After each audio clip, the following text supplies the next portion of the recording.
Good evening, everyone. My name is Amya Nazario, and I'm a senior at Ichabod Crane High School. Let's start off with a quick question. Have you ever taken a shortcut? Maybe you skipped a few steps on a homework, crammed for an exam the night before, or found a way to make a school project look done without actually finishing it. Sometimes shortcuts work for a minute, but most of the time they come back to bite us. And that shortcut can end up taking longer or causing more problems than just doing things the right way from the start. In today's world, especially in health, fitness, and success, shortcuts are everywhere. Whether it's a magic weight loss drug, a pill to get stronger, or a way to pass a test without really learning. It's tempting to go for the easy route. But the truth is, shortcuts may give quick results, but they almost never last, and they do more harm than good. Today I want to talk about why shortcuts don't work. We'll look at 3 examples that especially teens and young adults face every day, such as using Ozempic to lose weight without real lifestyle changes, cramming for a test instead of studying over time, and athletes using steroids to perform better. First up is weight loss. We're living in a world where people are constantly told they have to look a certain way. Social media is full with influencers and celebrities with perfect bodies, so it's easy to feel like we have to lose weight fast in order to fit in.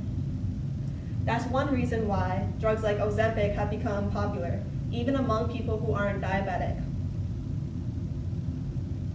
Ozempic was created to treat type 2 diabetes, which is a disease where your blood sugar levels stay too high because your body doesn't use insulin properly. But recently, people use it now just to lose weight. It's become so popular that it's talked about on magazines, TikTok, and even talk shows. So how does Ozempic work in the body? It contains something called semaglutide, which is a synthetic version of a hormone our bodies naturally make called GLP-1. GLP-1 has several jobs, but the 2 main ones are, it tells your brain that you're full, so you eat less, and it slows down how fast your stomach empties after a meal, so you feel full for longer. So when someone takes Ozempic, they don't feel as hungry, and they eat less food overall, which essentially leads to weight loss. Pretty cool, right? But there's a catch. The Times magazine released a study in 2024 that shows people using Mounjaro, which is a similar drug, lost 20.2% of their body weight in a little over a year. And Wegovy, which is another version of semaglutide, helped people lose around 17.3% of their body weight. Here's the thing. If you stop taking the drugs and haven't changed your eating or activity habits, the weight comes back. The medicine isn't fixing the root of the problem, it's just pressing pause. So when the drug is gone, your body will go back to doing what it used to. Plus, the side effects can be pretty rough, including nausea, vomiting, diarrhea, and even muscle loss, which means you're losing strength, not just fat. Some doctors are also concerned that using these medications for weight loss, especially in young people and teenagers, can mess with your body's natural balance, also known as homeostasis, which is the internal stability in your body, including your body temperature, blood oxygen levels, blood sugar levels, and your hormone levels. Not to mention, these drugs can be extremely expensive without health insurance, costing hundreds to even thousands of dollars. And not everyone qualifies to use them safely. So what's the better path? It's the same advice we've always heard. Eat a balanced and healthy diet, exercise, get enough sleep, and reduce stress. A study by the Endocrine Society found that people who use lifestyle changes along with the medication lost 10% of their body weight and kept it off for years, not just months. Now that's what long-term health looks like. Now let's talk about school. We've all been there. It's the night before a big test and you haven't studied. You're stressed, so you decide to stay up all night, reading all your notes and watching crash course videos, trying to memorize as much information in just a few hours. This is called cramming, and it's a very popular shortcut. But while it may help you pass the test the next day, it almost never helps you actually learn the material. Most of what you learn while cramming actually disappears from your brain very quickly. Here's why. When we learn something new, our brains need time to organize the information and turn it from a short-term memory, which you can kind of think of like a sticky note, to a long-term memory. And this is where we keep things that we want to remember for life. But this process doesn't happen instantly. It takes practice, repetition, and sleep. There's also something called the testing effect, which shows that when we review information slowly and over time and quiz ourselves on it, we remember it better than if we just read it all at once. According to a study published by the Journal of Experimental Psychology, students who space out their studying and use practice quizzes scored up to 50% higher than students who crammed. Also, cramming leads to poor sleep, which leads you to be unfocused, anxious, which is not great for a test day. So while it might feel like a great way to catch up, cramming is actually a bad deal in the long run. Instead, study a little every day, use flashcards, and teach the material to a friend. Also, get enough sleep. These methods may take more time, but they actually help you know the material, not just kind of remember it for a day. My last example is steroids. In sports, strength and speed matter. Whether you're a football player, a runner, or just trying to get fit, the pressure to be your best can be intense. Some athletes, especially when trying to go pro or win scholarships, will turn to performance-enhancing drugs, such as anabolic steroids. Steroids are a man-made version of testosterone, a hormone that helps build muscle. They can help people grow bigger muscles faster, recover from workouts more quickly, and even sometimes improve endurance. But like all shortcuts, steroids come at a serious cost. First, using steroids without a doctor's guidance is illegal in many sports and can get athletes suspended or even banned. But even worse, steroids can seriously mess up your health.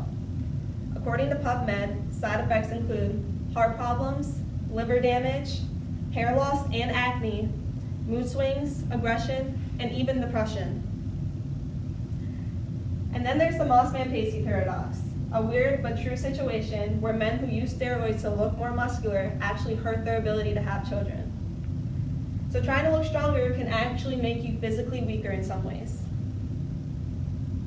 Using steroids to cheat your way through fitness doesn't just hurt your health, it can ruin your reputation, your career, and your goals. The better way, training smart, eating well, resting, and giving your body time to grow naturally. It's slower, but it's sustainable and healthy. So let's look back. What do Ozempic, cramming, and steroids all have in common? They're shortcuts. And while they may seem like they work at first, they don't last and can usually cause more harm than good. Ozempic may help you lose weight fast, but without real lifestyle changes, the weight will come back.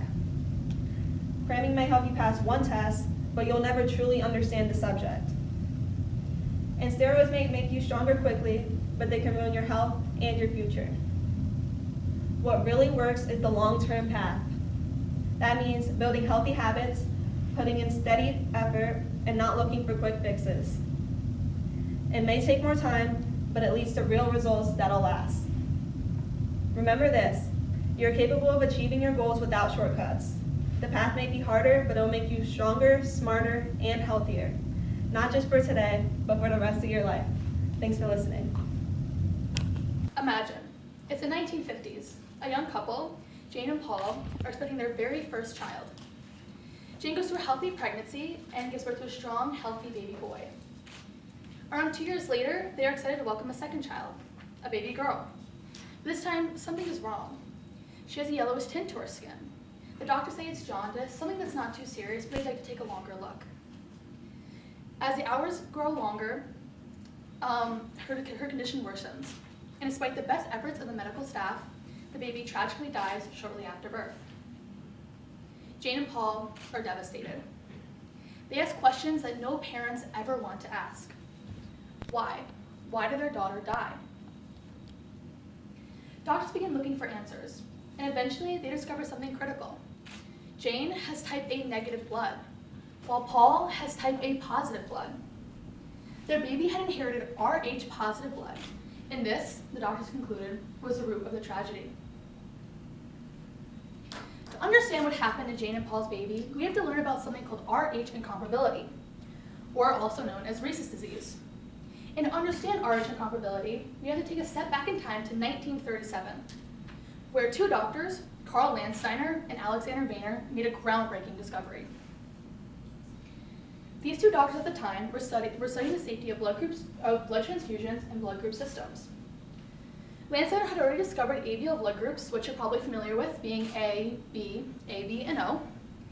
But together, they discovered something more, something known as the Rh factor. Rhesus factor, or Rh factor, is a protein found on the surface of all of our red blood cells. If you have used protein, you are considered Rh positive. If not, you're considered Rh negative. You'll typically hear Rh factor in sentences like, your blood type is A negative, or your blood type is B positive. And this distinction may sound very small, but it's incredibly important in blood transfusions and pregnancy. So why does this matter for pregnancy? When an Rh negative mother, and only negative mother, carries an Rh positive baby, her immune system might recognize the baby's positive red blood cells as foreign invaders. This usually doesn't happen during the first pregnancy. But during the first delivery, some of the baby's blood can enter the mother's bloodstream through the placenta. This sensitizes the mother's immune system. From that point forward, the mother's body is now on high alert. If she becomes pregnant again with another Rh positive baby, her immune system may create antibodies that cross the placenta and begin attacking the baby's red blood cells. This condition is called hemolytic disease of a newborn, or Rh disease. It can lead to severe anemia, brain damage, jaundice, organ failure, and in many cases, death. That's what happened to Jane and Paul's baby girl. And tragically, it has happened to thousands of families before doctors and scientists were able to prevent it. Before the development of RhoGAM, Rh disease was a leading cause in infant mortality. Many babies born to Rh negative mothers who had been sensitized didn't survive their first days or even weeks of life. Even when doctors could diagnose the condition, treatment options were limited and risky. Some babies required blood transfusions while still in the womb or directly after birth. These procedures were dangerous, expensive, and often unsuccessful. It was a terrifying and heartbreaking time for expecting parents. This is why scientific innovation, especially in medicine, is so critical. The stakes are between life and death. Now here's where our story takes a turn, and a hopeful one. In the early 1960s, doctors and scientists began working urgently to find a way to prevent Rh disease from ever occurring again.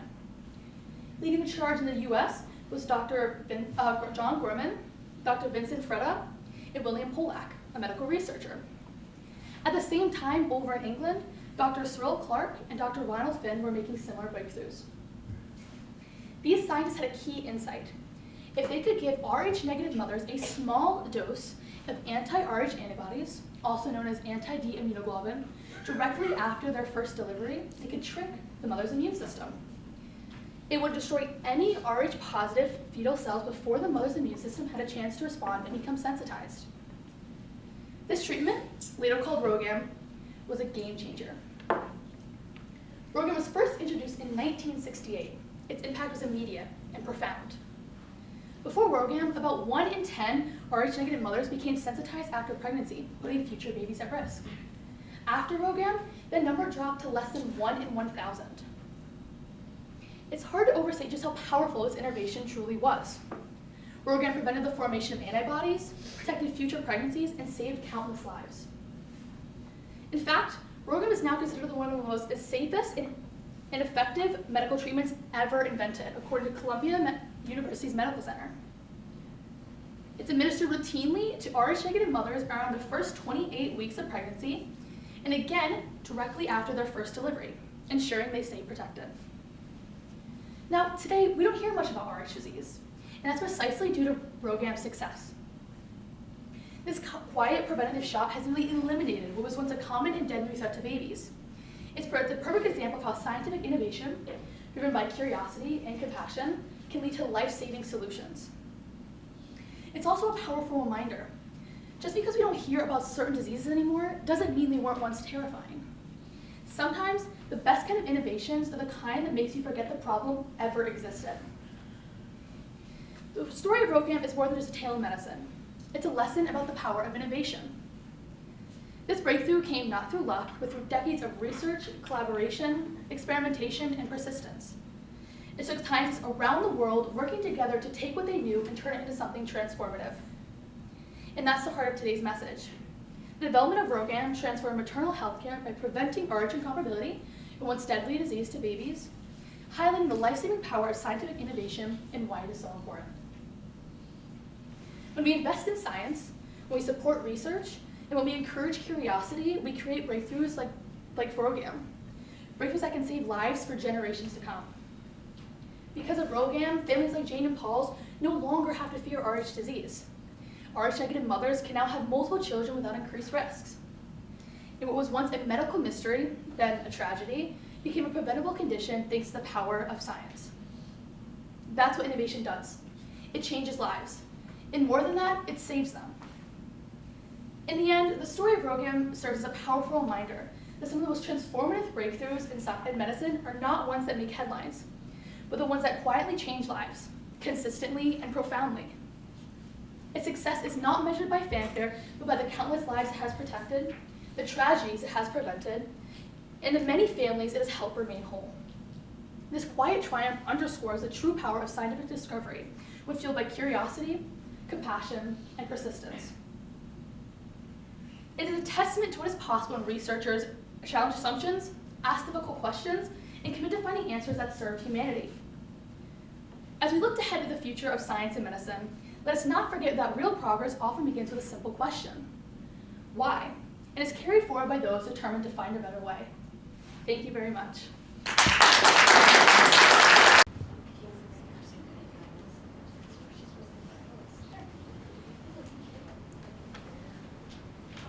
Good morning, everybody. My name is Kaysie and I'm a senior at Averill Park High School.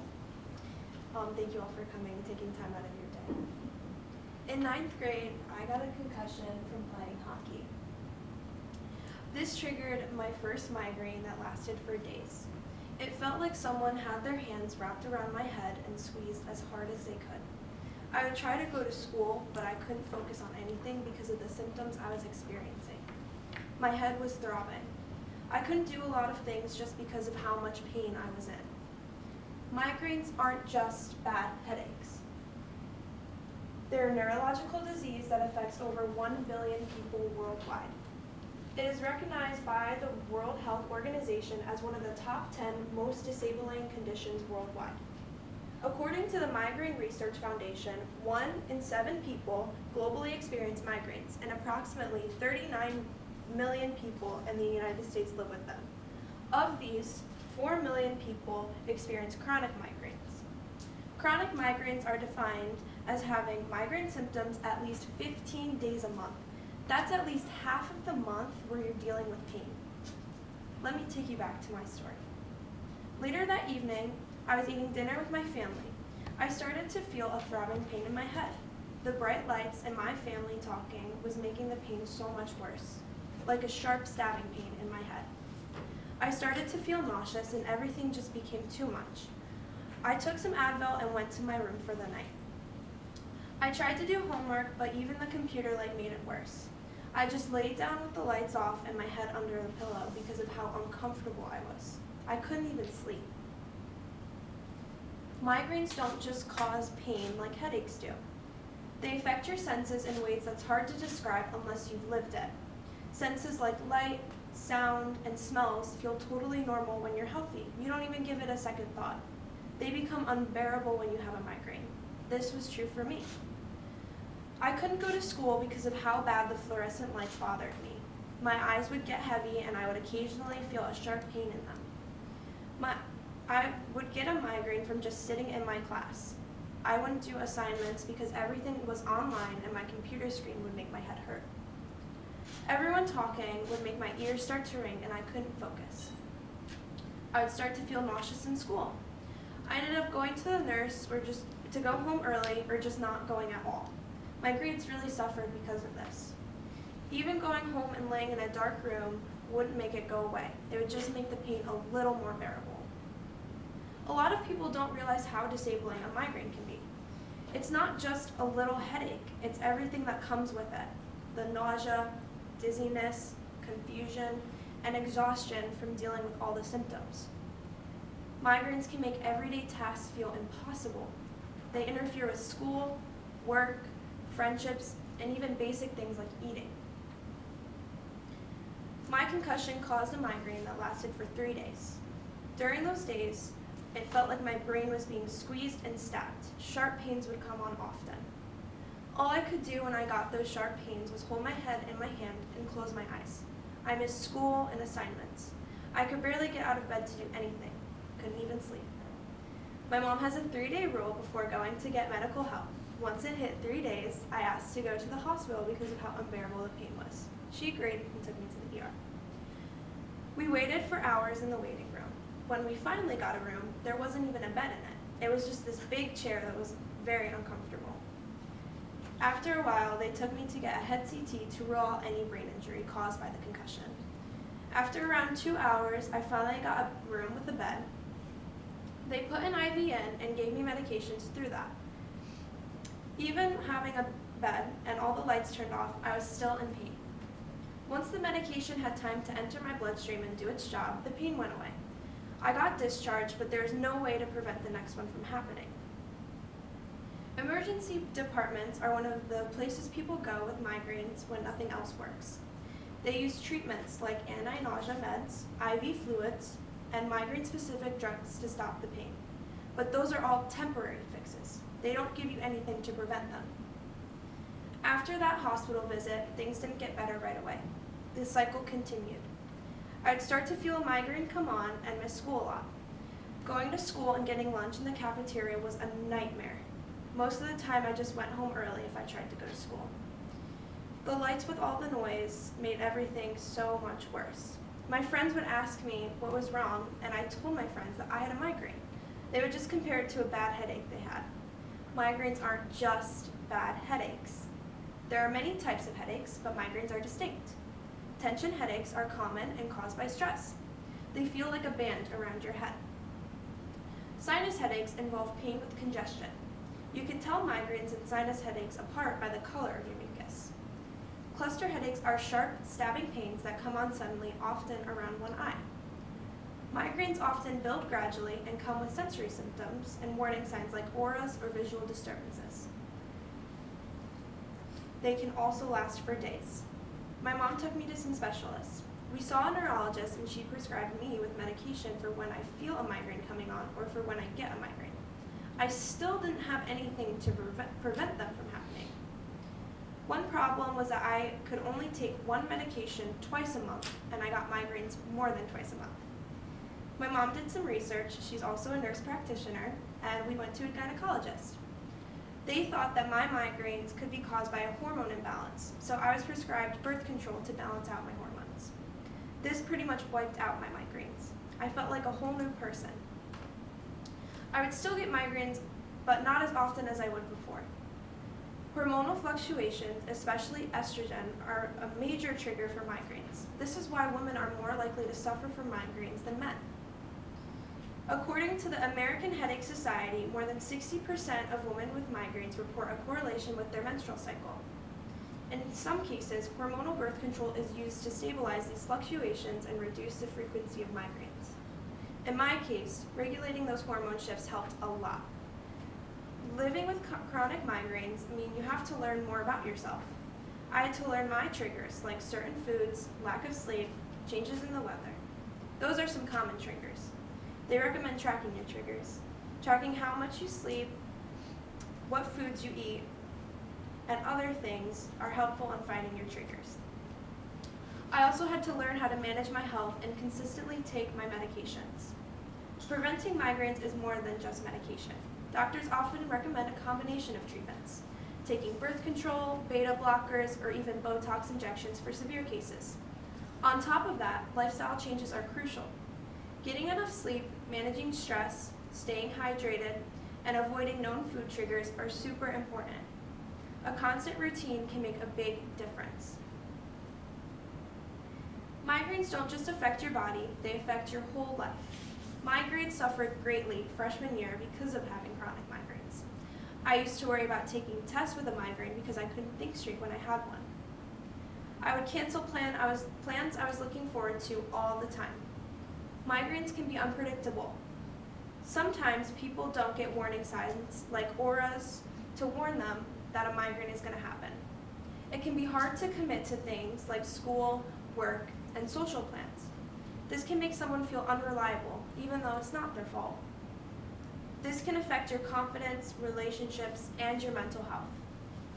The American Migraine Prevalence and Prevention Study revealed that individuals with chronic migraines report higher rates of depression, anxiety, and sleep disorders, further compounding the challenges they face. I still get migraines, but I'm not trapped in a dark room every day. With medication, lifestyle changes, and support from my mom, I've learned how to manage them. I've learned what works for me and what doesn't. I've found ways to function even when I'm in pain. Recent medications called calcitonin gene-related peptide, or CGRP, inhibitors have made a breakthrough in migraine treatment. Drugs like arenumab specifically block the peptide believed to play a key role in migraine attacks. A clinical trial published in the New England Journal of Medicine found that CGRP inhibitors help reduce the number of migraine days by 50% or more in a significant number of participants. While there is still no cure, research on migraines is still ongoing, and researchers are finding more and more every day. Migraines are not just headaches. They're a neurological disease that impacts how people learn, work, and live. They are invisible to the outside eye. Again, thanks to ongoing research, new treatments, and better education, there is growing hope for people who suffer from chronic migraines. My story is just one among millions. Stories like mine show the emotional, physical, and social toll migraines can take. But with the right medical care and support, it's possible to manage having chronic migraines. Next time you hear someone say, "It's just a headache," I hope you remember migraines are more than that. Thank you. Many of you have experienced talking about a product during a conversation, only to later see ads or recommendations for it on our phones. It feels creepy. Why does it seem like our phones are listening to us? The truth is, artificial intelligence, or AI, is everywhere, always collecting, analyzing, and acting on information. And nowhere is this more true than in the healthcare system. Let me tell you a story. During the COVID-19 lockdown, a mom named Courtney noticed something was wrong with her 4-year-old son, Alex. He was in pain, chewing on things, throwing tantrums, and later, he even stopped growing.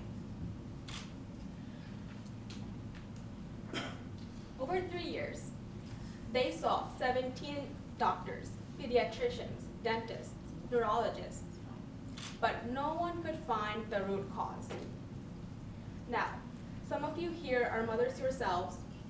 When your child is in a critical condition like this, you would do everything in your power to save them. So did Courtney, except she turned to something unexpected: ChatGPT. She typed in every MRI note. She typed in every symptom. One detail that stood out was Alex couldn't sit on crisscross applesauce. ChatGPT suggested a rare condition called Tattered cord syndrome. That changed everything.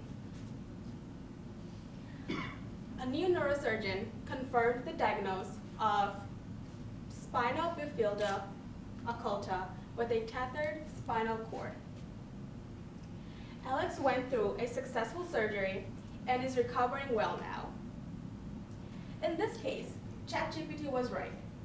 But is it, or will it be right every time? See, AI is changing healthcare in powerful ways.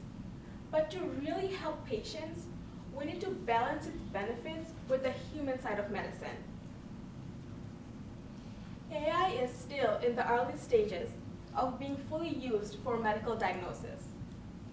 But more research is showing its potential to be fully used to help identify diseases like cancer. In the UK, one study used a large set of mammograms in an AI system to diagnose breast cancer. The results showed false positives reduced by 5.7% and false negatives reduced by 9.4%. In South Korea, a study compared AI with radiologists to identify breast cancer. The AI system was more accurate. It correctly identified cancer 90% of the time compared to 78% of radiologists.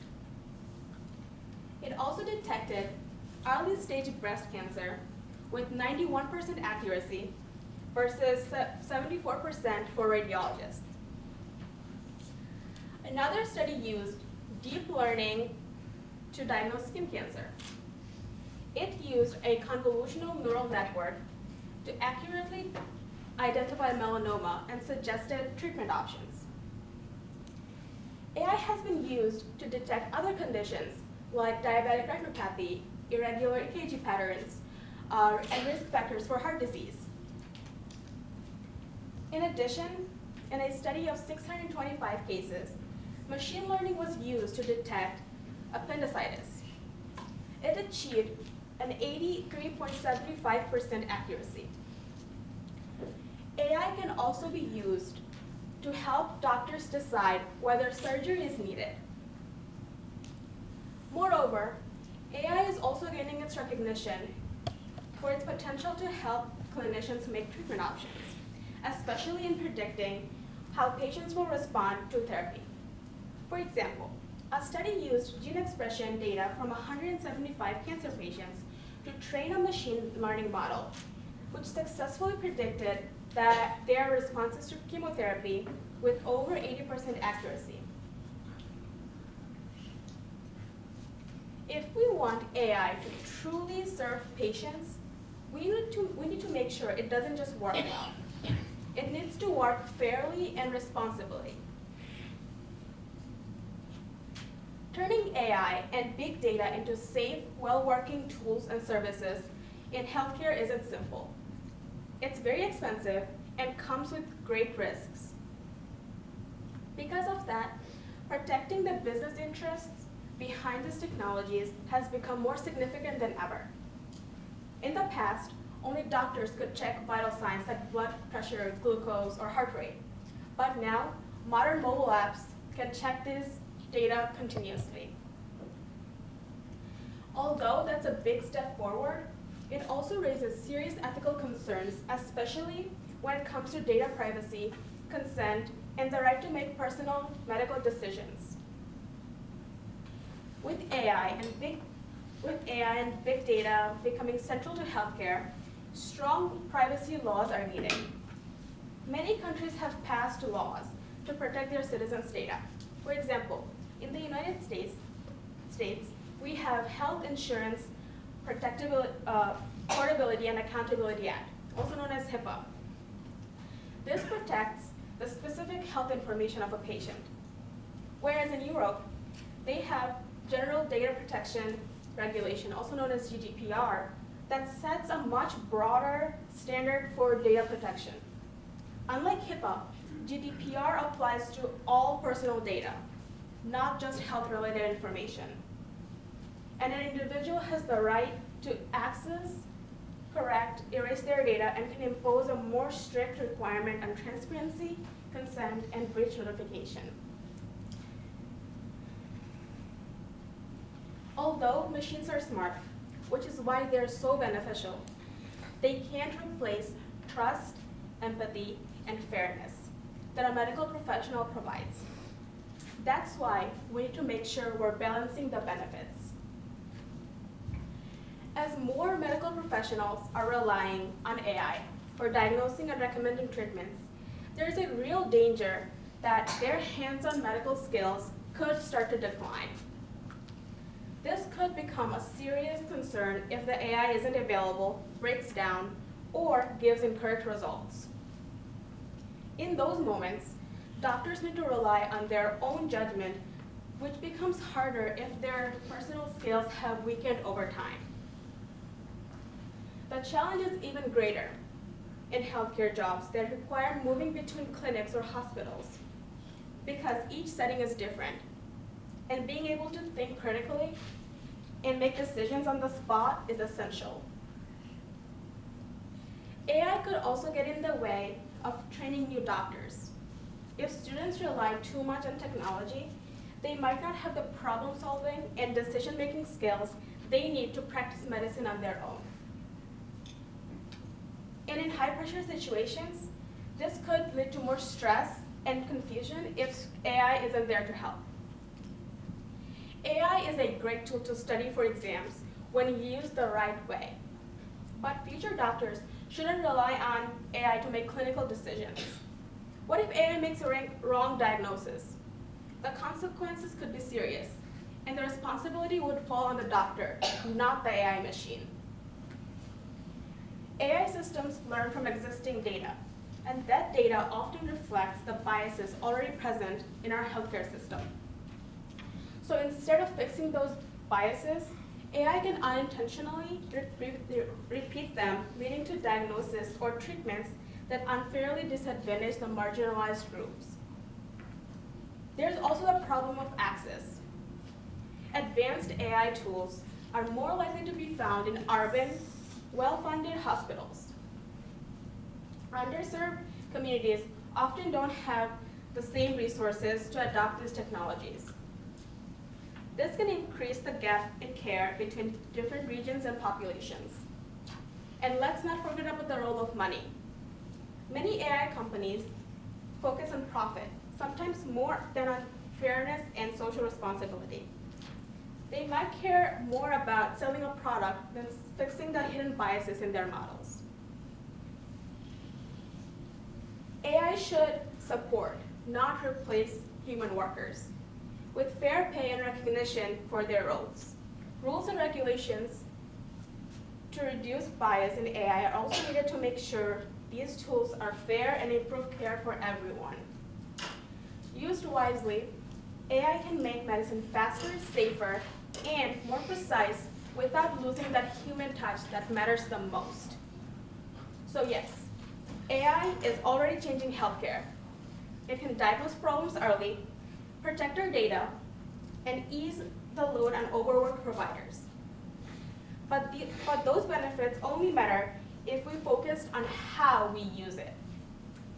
The most powerful impact AI can have on healthcare is when it works when it works alongside humanity to improve care while preserving privacy, fairness, and empathy.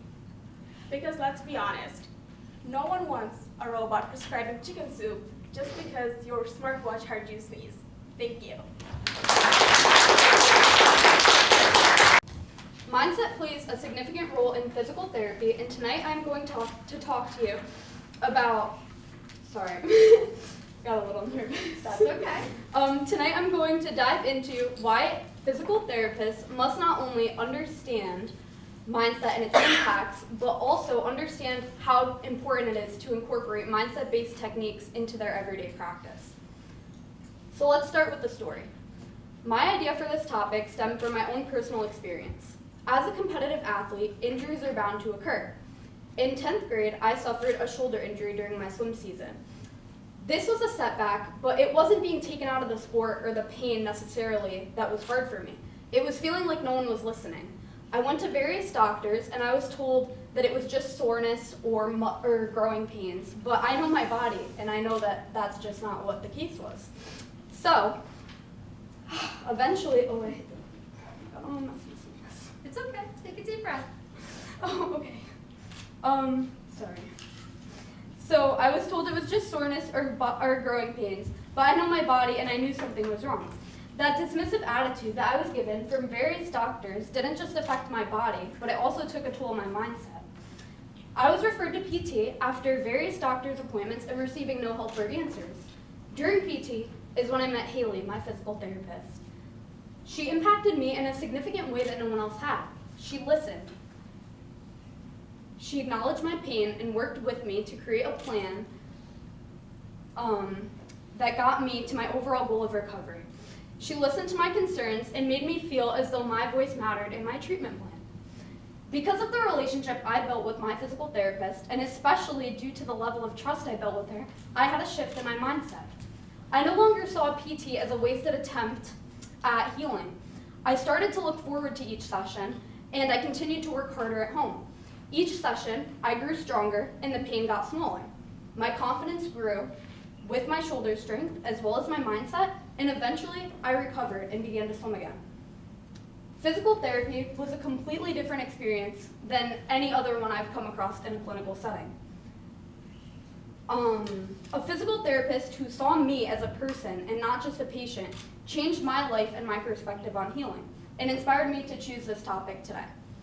My relationship with Haley is a relationship known in the PT world as therapeutic alliance, which is the collaboration between a physician and a patient. This alliance is more than just having good communication or a good relationship, but it's also used as a clinical tool. Research has proven that a strong therapeutic alliance leads to increased patient satisfaction, better patient engagement in their treatment plans, and overall better outcomes and responses to their treatment plans. This relationship requires physical therapists to put mindset at the forefront of their treatment plan and to ensure that patients can utilize their mindsets and to have a better and more effective experience. This brings me back to my main point. It is not just enough for physical therapists to be experts in anatomy or movement. They must also be experts in people and their mindsets. It is important that physical therapists incorporate the psychological side of healing into their patient treatment plans. It is also important that they recognize a negative versus a positive mindset, and they encourage resilience and motivate their patients to believe in themselves throughout their process of healing. So, what is mindset and why does it matter? Mindset is a person's beliefs and attitudes towards a specific event that they are going through. Your mindset shapes how you perceive challenges, respond to setbacks, and approach goals that you strive to achieve. Mindset has the ability to drive progress in the process of healing. The two types of mindset that we see in a clinical setting during recovery are positive and negative. So, a positive mindset can be characterized as having optimism, resilience, and believing in your ability to recover and improve. Patients with a positive mindset have the ability and drive to bounce back from setbacks, stay engaged with treatment methods, and to put forth effort in their recovery. People with a negative mindset, on the other hand, tend to consist of having a pessimistic attitude, having self-doubt in themselves, and tending to focus on the negatives and what's going wrong in their lives. Patients with negative mindsets tend to skip sessions, perform exercises half-heartedly or without passion at all, or even show signs of being disengaged with their healing process. So why does this matter? Let's talk about a case study. A study published by the International Journal of Sports Physical Therapy examined a 14-year-old boy who suffered a knee injury. During the athlete's journey in physical therapy, the physical therapist ensured that there was a strong therapeutic alliance built between him and the patient. This alliance was characterized by trust, communication, and shared decision-making. The PT treatment plan for this patient consisted of 25 sessions over the span of 17 weeks. The young athlete regained full range of motion and strength. This case highlights how a positive mindset can impact and help through the healing process. So, to wrap this up, let's talk about a story. Tom is a construction worker. One day on the job site, Tom suffers a fall, fracturing his leg in multiple places. Now imagine this. Tom loves his job. Tom loves to work. Walking is something that he feels he needs to do every day. So this setback puts him through a deep depression. He starts to feel very down about it, and then eventually he's brought into PT. He comes into PT having a negative attitude, having a negative mindset, but his physical therapist makes sure that she make sure that she sees the positives in him. She pushes through like the difficulties that he's giving her. As we all know, we've had experiences. His physical therapist sees something different. She looks past that attitude. She knows that while the physical damage is significant, the battle in his mind is what is truly the problem. She builds this relationship with Tom, the therapeutic alliance that I've been talking about, and instead of just starting treatment, she makes sure to find that relationship with him and show her trust in his ability to heal. She invests in him emotionally, showing her belief in his ability to heal, and she doesn't give up even when Tom is at his lowest. In time, Tom begins to show more help and put in more effort towards his recovery. Each session, he brings progress, not only in movement, but in his mindset too. Tom eventually starts to respond to his treatment and becomes more engaged, more determined, and eventually he starts to walk again. This is by no means a miracle, but the result of a physical therapist who understood the power of a person's mindset. This story reflects my main idea, that physical therapists need to learn all they can about the impact of mindset on healing, and more importantly, they need to actively incorporate that understanding into their daily practice. Thank you all for your time. Have a great night. Amya from Greenville High School, and today I would like to talk to you about how we can improve our health and eliminate many chronic diseases. To do that, we must focus on our metabolic health. So let me share a little story first. So John is a 48-year-old man who works as a cop. He has a wife and 2 kids. He works about 40 hours a week. Admittedly, he doesn't have the healthiest lifestyle. He weighs about 250 pounds, and he enjoys eating his fast foods and desserts, and he doesn't get the exercise that he should. So last year, he went to the doctor, and his doctor told him that he was at severe risk for type 2 diabetes. And his doctor told him to change his lifestyle. He told him to eat better foods and to exercise more. And John kind of tried. He cut out a lot of the fast food that he was eating, and but that didn't mean his diet was necessarily healthy. And he worked long hours and came home to 2 kids, so he still wasn't getting the exercise that he should. He didn't take the lifestyle changes that he needed to make seriously enough.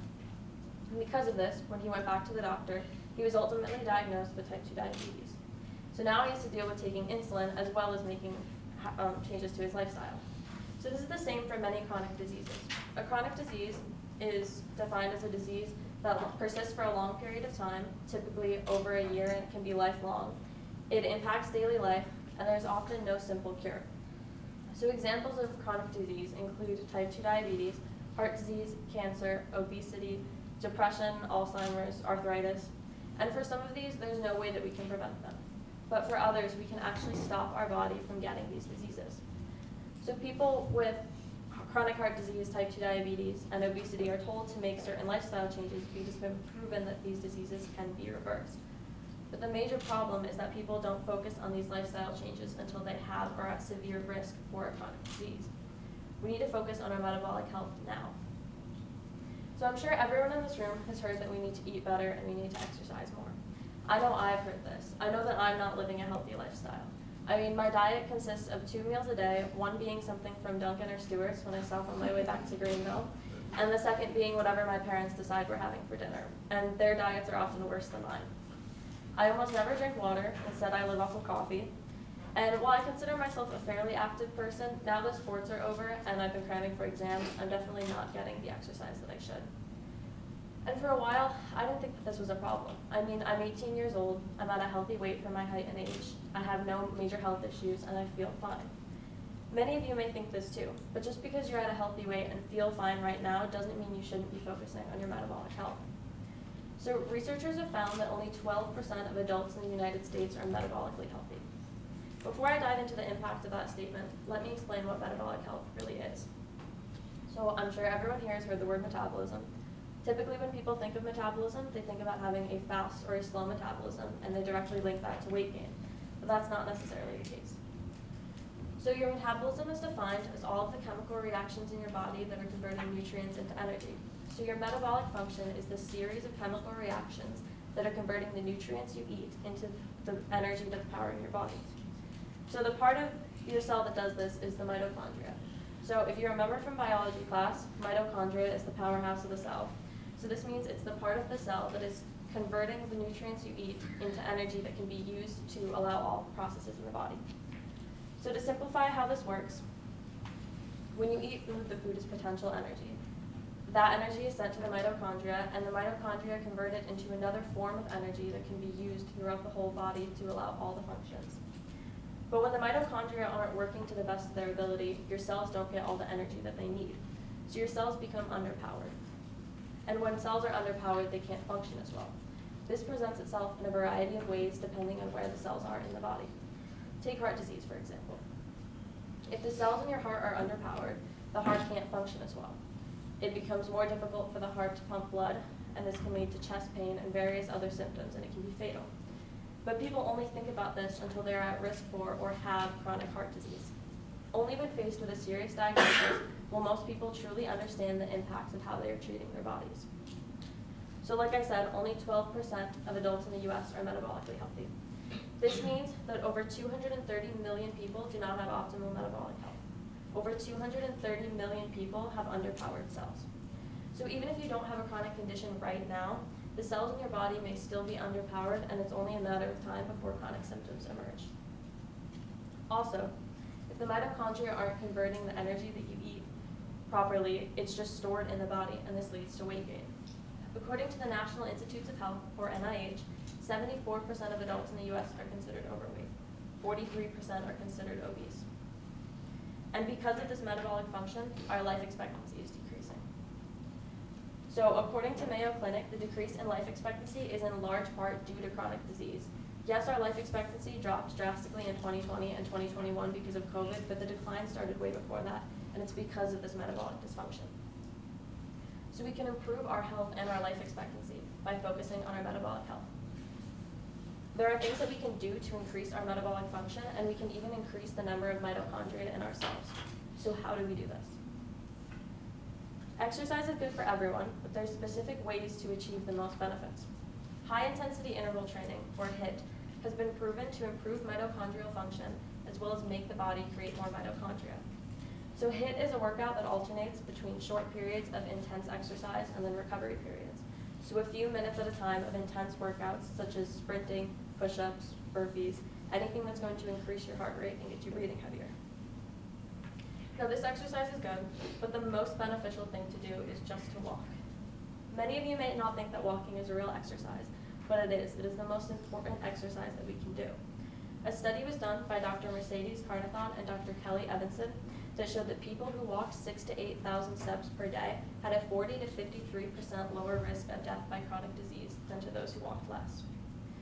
Now the most beneficial way to get all of the benefits from walking is to take several short walks throughout the day. And I don't mean 2 or 3 walks a day. I mean every half an hour, get up and walk, even if it's for less than 5 minutes. And you may not understand the benefit of that, because if I get up and take a walk for 4 minutes, I'm not going to increase my heart rate, I'm not going to be breathing heavier, I'm really not going to feel the effects of it at all. But it has been proven that if you walk for 5 minutes or less every half an hour, it will make an impact on your health. A study from Columbia University showed that people who walked for 5 minutes every half an hour had significantly lower blood sugar, blood pressure, and when those people ate large meals, their blood sugar levels spiked 58% less than the people who sat all day. So doing an intense workout once a day is good for you, but if you sit for the rest of the day, your cells are not being stimulated to convert energy. Taking a 5-minute walk if you've been sitting all day, like at a desk job or at school, will continuously stimulate the mitochondria in your cells to keep converting energy, and they will function to their highest ability. So along with exercise, we need to be eating better. You don't actually need to track your calories. Yes, portion control is important, but what's most important is just eating real food. And by real food, I mean food that has not been processed. Now, processed food is defined as food being altered from its original state, and this includes cooking the food, cutting or cleaning it. And I don't mean that kind of processing, because we do need to do that for some things. I'm talking about ultra-processed foods. Ultra-processed foods are foods that contain preservatives, dyes, flavorings, trans fats, or any substances that are being added to the foods. These are often chemicals that are not good for our body. So our cells can't get the nutrients they need from these cells, and if our cells can't get the nutrients they need, it causes us to still feel hungry. So in 2019, Dr. Kevin Hall did a study at the NIH where he had people eat only ultra-processed foods for 2 weeks and then only real, whole, natural foods for 2 weeks. It was found in the 2 weeks that the people ate the ultra-processed foods, they ate on average 7,000 more calories than they did when eating the whole foods. And this was only in the span of 2 weeks. It was also found that they gained 2 pounds on the ultra-processed food and they lost it on the whole foods. So we know fast food and so much food at the grocery store is bad for us, but we keep buying it. It is crucial to our health that we actually start focusing on eating real food, and I mean food in its natural state. We need to be eating foods that our cells can process and foods that enhance our metabolic health. It is vital to our health and our lives that we take these changes seriously. Yes, it can be annoying to constantly hear you need to eat better and you need to exercise more, but if you make these changes, you will feel a difference. You can also prevent so many chronic diseases by doing this. And food and exercise are only 2 ways that we can improve our metabolic health. There are so many other factors that go into it, but it's more than I have time to talk about. We should also be considering the amount of sleep we're getting, our stress levels, our temperature control, and our sun exposure. But with diet and exercise alone, we can make so much progress. 80% of heart disease, type 2 diabetes, and strokes are prevented. 40% of cancer diagnoses can be prevented. Like I said, our life expectancy is decreasing. The U.S. has the highest mortality rate of any high-income country, with our life expectancy being, on average, 4.1 years shorter than any comparable country, like Australia, Canada, and many countries in Europe. But the U.S. spends more money on healthcare than any other country in the world. The U.S. government spent $1.9 trillion on healthcare in 2024. So we're spending all this money, yet we keep getting sicker. Our obesity rates and our chronic disease rates keep increasing. We need to stop focusing on our health when it's too late. Like John, he didn't really take his health seriously, and he developed type 2 diabetes. We can't wait until we are faced with the disease to make these changes. Even if you may feel fine right now, you could already have early signs of chronic disease, such as trouble sleeping, slight weight gain, or joint pain.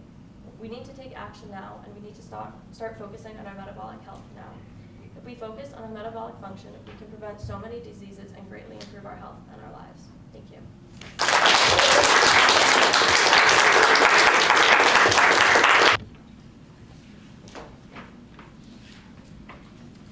Good evening, everybody. My name is Liam Hong, and I'm a senior at Catskill High School. Today, I want you guys to imagine this. You wake up to the sound of your alarm, but something feels off.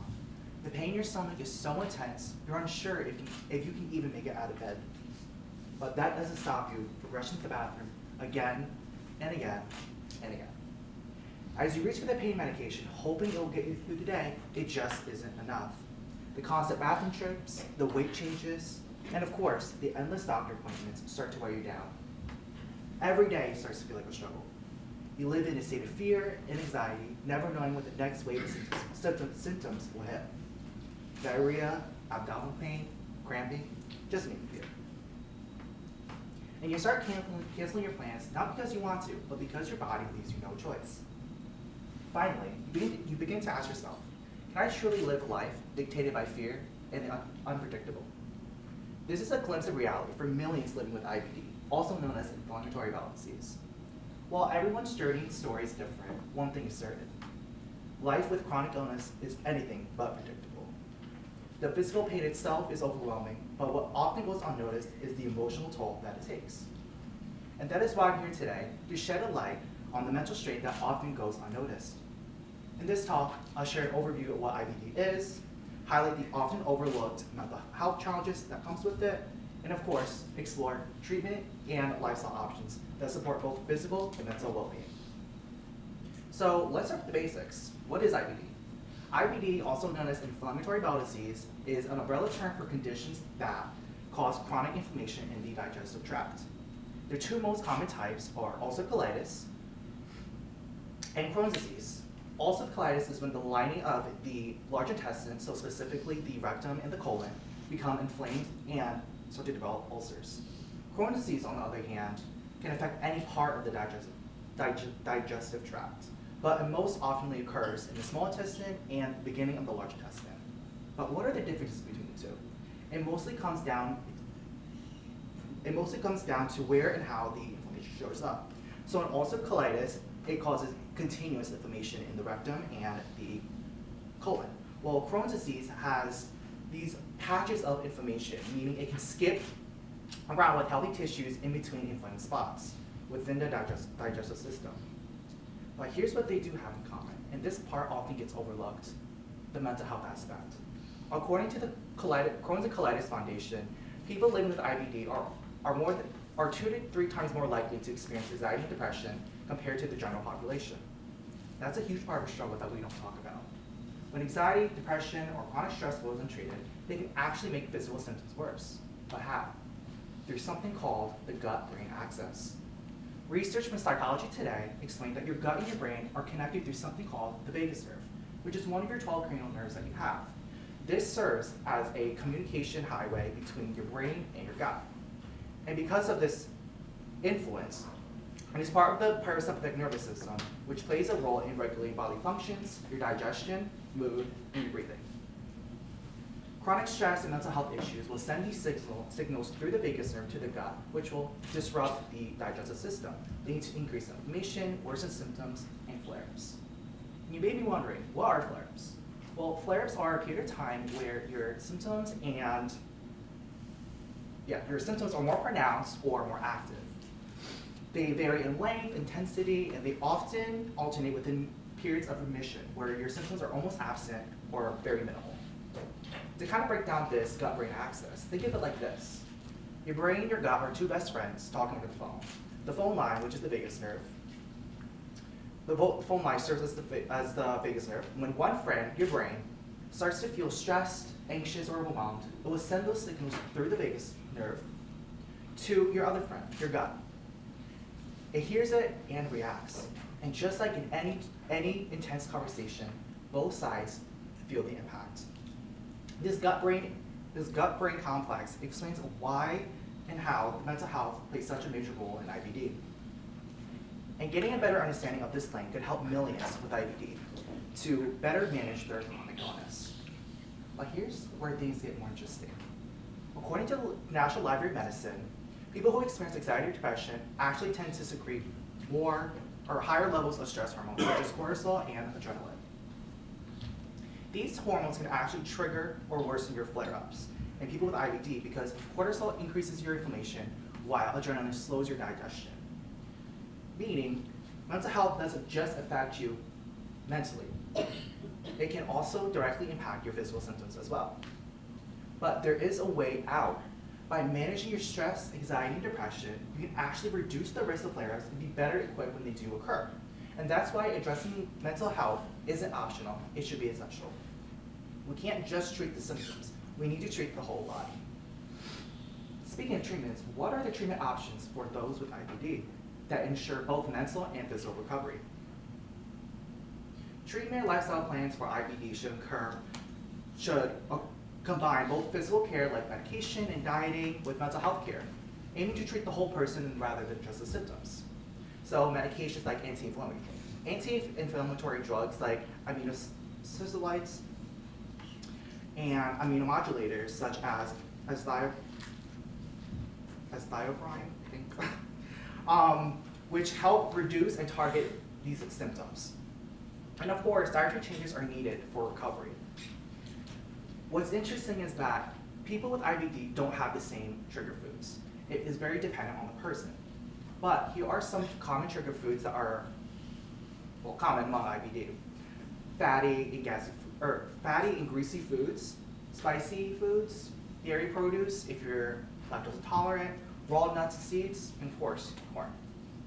And finding a diet tailored to your IBD can be difficult, but what's even more difficult is giving up the foods that you enjoy. So what can you do? Well, there are a few options such as swapping out your trigger foods for an alternative that you can tolerate, reducing the portion size, and of course, having these foods in moderation because sometimes the symptoms are worth it. And lastly, exercise. Exercise is so important. No matter how heavy or light, even walking can reduce your stress, improve your mood, and your digestion. Now that we covered physical treatment, let's talk about mental treatment. Mental treatment should consist of stress management. So things like journaling, exercising like walking, running, or doing any hobbies that you enjoy. And if needed, cognitive behavioral therapy helps individuals identify and change negative behaviors that contribute to their depression and anxiety. So by combining both physical and mental health treatments, patients with IBD can actually gain better control over the condition and significantly improve their quality of life. It can be overwhelming to start, but here are some small steps that you can take. Finding a diet that works for you is something that you can stick to. Gentle activity like yoga, walking, running, aiming for 7 hours of sleep, and of course, the general rule to avoid drugs, alcohol, and smoking. IBD itself and mental health are deeply connected, but this connection is overlooked in healthcare. It doesn't just affect the gut, it affects the mind, the body, and the overall person. And that's why integrating mental health into IBD care shouldn't be optional, it should be essential. It can lead to fewer flare-ups, better treatment outcomes, and most importantly, a higher quality of life for those who suffer with chronic illness. We need to stop thinking of mental health as an add-on, but start recognizing as what it truly stands for, a vital part of recovery. So the next time when we talk about IBD, let's remember, it is not just a gut problem, it is so much more. Thank you.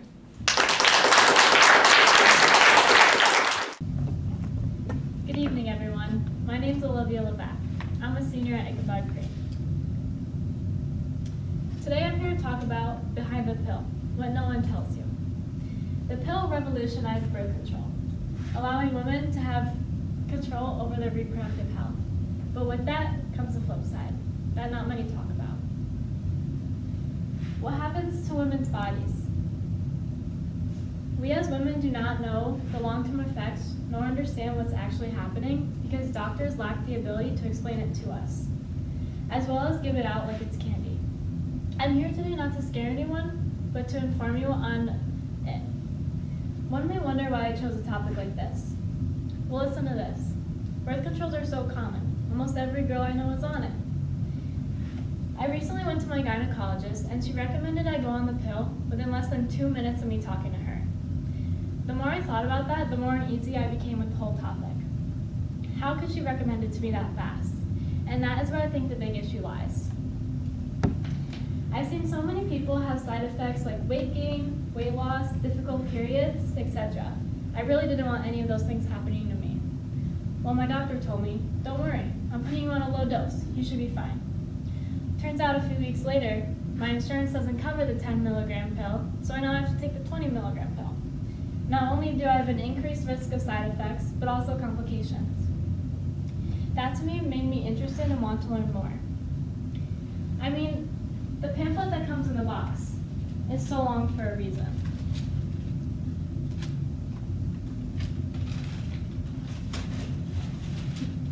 I think we should first start with longer visits and figuring out what best birth control method fits each patient. I mean, we're putting still developing bodies onto something that's changing young women's whole hormonal system. I think that it should not be given out so easily and should be really studied before. There are many different forms of contraceptives. We first have hormonal pills, which I'm going to be talking about today. Those contain synthetic hormones like estrogen and progesterone. We then have hormonal implants and hormonal shots, which release hormones throughout your body. We have hormonal IUDs, which go into the uterus and secrete hormones, as well as the vaginal ring, except in the vagina. We then have adhesive patches, which go onto your arm and release hormones. We have copper IUDs, which get inserted into the uterus and stop sperm from fertilizing an egg. We have female and male condoms, which block the sperm from going into the uterus. We have cervical caps and diaphragms, which cover the cervix. And we have spermicides, which kill sperm. Birth control pills are made from synthetic hormones, estrogen and progesterone. Estrogen is made from ethinyl estradiol, which is a synthetic form of estrogen made in the lab. We then have progestin, which is a synthetic form of progesterone also made in the lab. These synthetic hormones were modified to act on how our own hormones would, except they're synthetic. So how does it work? The synthetic hormones circulate our bloodstream, waiting to bind onto a receptor. The pill prevents the ovaries from releasing an egg, as well as slowing down the progress through the fallopian tubes. It also thickens cervical mucus, making it harder for sperm to travel, and thinning the line of the uterus called the endometrium. That makes it so that it's harder for the egg to implant. That doesn't sound like a hard process, but it comes with very serious negative side effects. Some may wonder, why go on the pill? There's so many other forms of contraceptives that I listed. Well, pills might not fit each person's lifestyle better, and what works for some might not work for others. Side effects from taking any hormonal contraceptive can be attributed to your own hormonal system not being compatible with the synthetic ones. Some women go on birth control for positive effects. I mean, it can have positive and negative effects. Some of the positive reasons is to decrease hormonal acne, help with endometriosis, relieve painful periods, regulate your menstrual cycle, get rid of hormonal migraines, etc. But that shouldn't be a 30-year solution to those problems. Some women also go on the pill to prevent pregnancy, but with that can come some other side effects, like nausea, irritableness, moodiness, breast tenderness and swelling, stroke, deep vein thrombosis, heart attack, high blood pressure, and pulmonary embolism. Those are very serious side effects that were not brought up to me at my first doctor visit. This isn't coming off to scare you, I just want to inform you. Some women also who cannot go on the birth control pill because they have some of these disorders like blood clot history, coronary artery disease, unexplained vaginal bleeding, jaundice, liver.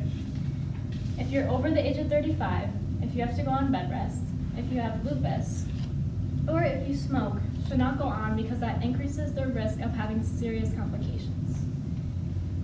Therefore, I think your doctor should really learn your medical history before prescribing it because you could potentially have one of these disorders and not know it, therefore having a serious complication. Birth control should not be a 20-year solution to preventing pregnancy. I mean, they recommend not going on it for a long time, yet they give it out at such a young age.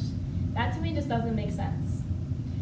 Researchers have found that women who are on birth control for over 10 years have a 38% risk of developing breast cancer, a 2.5 times risk of developing glaucoma with 3 years of use, a risk of cardiovascular mortality, and a 2.5 times risk of developing, a 75% higher risk of developing high blood pressure later in life. That to me is just insane because if I first knew those things when I first came to my doctor, those are serious effects that later in life can determine how long you live. These are very important risk factors and shouldn't be hidden when talking to your doctor. I think that doctors really need to take the time to explain it to us because to me that's just not fair. I recently listened to a podcast by Dr. Mindy Pelez. She not only informed me on the risk factors but what's actually happening to our bodies. This was also supported by Dr. Sarah Hill. She mentioned that when you get off birth control, you can have serious side effects due to your hormones receiving the same message every single day for so many years. When that's suddenly disrupted, that might cause some complications. Your body is so used to learning these things that when it gets off, it's kind of hard. And the brain has to make new receptors to relearn your cycle. Our young, natural hormones are being synthetically manipulated. For example, when a woman is on birth control and she's looking for a mate, she can no longer be driven to them after she gets off the pill.